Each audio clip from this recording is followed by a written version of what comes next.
Hey guys, welcome back to another tutorial video. So in today's video, I'll show you how to make your first investment on Robinhood.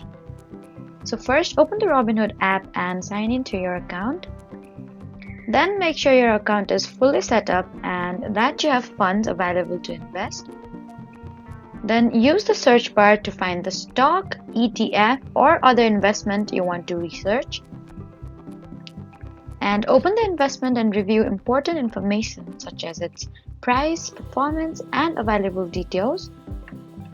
And if you've decided to invest, then tap buy and enter the amount or number of shares you want to purchase and review the order details carefully. Once the order is placed, you can monitor it from your Robinhood portfolio, and remember that investments can lose value, so make sure you understand what you're buying before investing your money. So that was how to make your first investment on Robinhood.